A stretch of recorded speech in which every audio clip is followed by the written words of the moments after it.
अयोध्या के बारे में जो समाचार पत्रों में सुनने को मिला, दूध का दूध और पानी का पानी होगा। मेरी सभी संबंधित से यही अपील होगी, एसआईटी की रिपोर्ट आने तक कोई बयानबाजी कतई न करें। किसी के पास कोई डॉक्यूमेंट्री प्रूफ है, वे कृपया एसआईटी को उपलब्ध करवा दें। जय श्री राम का नारा लगाने पर ये लाठी गोली चलाते थे। जो कांग्रेस अयोध्या में भगवान राम का मंदिर न बनने पाए, इसके लिए एड़ी चोटी लगाई थी और इसने माननीय उच्चतम न्यायालय में शपथ दिया था बड़ी बेशर्मी के साथ में कि राम तो हुए ही नहीं। और जय श्री राम बोलने पर लाठी भांजने वाले लोग आज उपदेश देने चले हैं। राम मंदिर में चढ़ावा चोरी विवाद पर सियासी घमासान के बीच जब विपक्ष ने आसमान सिर पर उठा लिया तो खुद मुख्यमंत्री योगी आदित्यनाथ शुक्रवार को अयोध्या के मैदान में उतर गए। और फिर क्या था, सीएम योगी ने एक्शन मोड में आकर विपक्ष के दोहरे चरित्र की ऐसी बखिया उधेड़ी कि सब सन्न रह गए। योगी ने सीधा प्रहार करते हुए कहा कि जो लोग कभी राम का नारा लगाने पर गोली चलवाते थे, आज वो उपदेश दे रहे हैं। कांग्रेस पर तंज कसते हुए बोले कि जिसने सुप्रीम कोर्ट में कहा था कि राम हुए ही नहीं, वो ही कांग्रेस आज अयोध्या के लिए मचल रही है। चढ़ावा चोरी विवाद पर सीएम योगी ने दो टूक संदेश दिया कि हमने ट्रस्ट के कहने पर एसआईटी की जांच बैठा दी है। अगर किसी के पास सबूत हैं तो वो इधर उधर अनर्गल बयानबाजी करने के बजाय सीधे एसआईटी को सबूत दे दे। राम भक्तों से संयम की अपील करते हुए योगी ने कहा कि 500 साल का इंतजार किया है, 15 दिन और रुक जाओ, दूध का दूध और पानी का पानी होकर रहेगा, क्योंकि अयोध्या को बदनाम करने वाला कोई भी अपराधी हो वो बचेगा नहीं, ये सुनिश्चित है, योगी आदित्यनाथ ने बयान दिया है। आइए आपको सुनाते हैं सीएम योगी का वो तीखा बयान। मेरी अपील होगी सभी राम भक्तों से, अयोध्या के बारे में जो समाचार पत्रों में सुनने को मिला,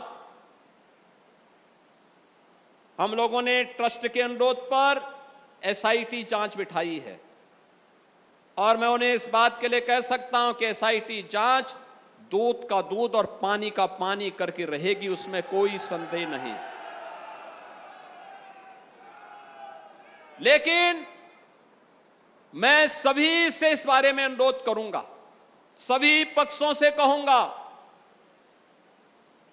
कि कोई भी ऐसी अनर्गल टिप्पणी और बातें न हो जो राम भक्तों की भावनाओं को आहत करती हो,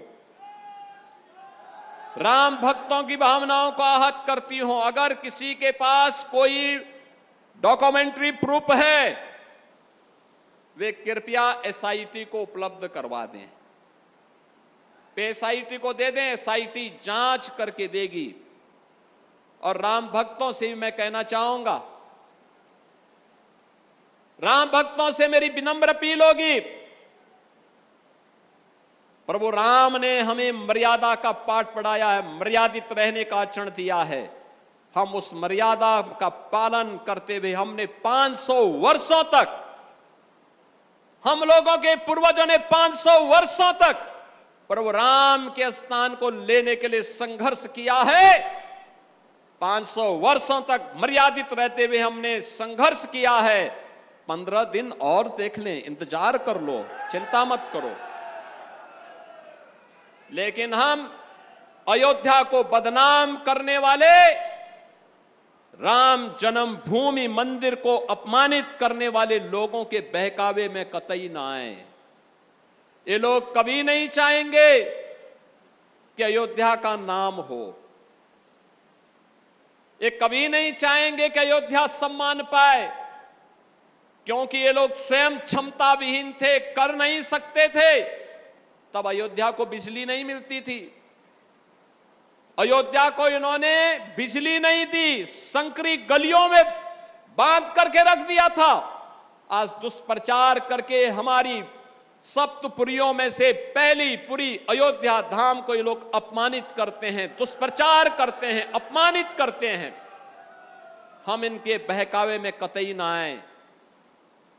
इनका आचरण आपके सामने है। इन लोगों ने राम भक्तों पर गोलियां चलाई हैं, जय श्री राम बोलने पर लाठी भांजते थे, भगवान राम के अस्तित्व पर प्रश्न खड़ा करते थे। और हर प्रकार की बाधाएं खड़ी करके न्यायालय में अपने अधिवक्ता खड़े करके रोड़े अटकाने का काम करते थे।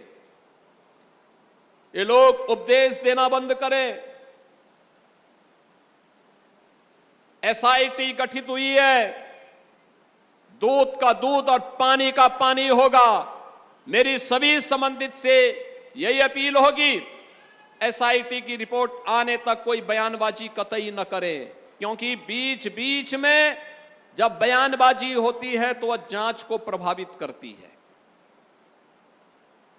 जांच चलने दें। जांच के बाद किसी पक्ष को कोई बात कहनी होगी, एसआईटी उसके लिए तैयार होगी, लेकिन अनावश्यक रूप से चरित्र हनन का प्रयास न करें। अनावश्यक रूप से अयोध्या धाम को बदनाम करने का कुत्सित प्रयास न करें। अगर कोई अपराधी है, वह कोई भी होगा, बचेगा नहीं, यह सुनिश्चित है। ये लोग क्या हमें बताएंगे, जो लोग राम भक्तों को अपमानित करते थे और जो प्रदेश के कुख्यात माफियाओं के कब्र पे जाकर के फातिया पढ़ते थे, ये लोग आज राम भक्ति का उपदेश हमें देने चले हैं। हम इन लोगों के बहकावे में ना आए। मेरी आप सबसे ये अपील है,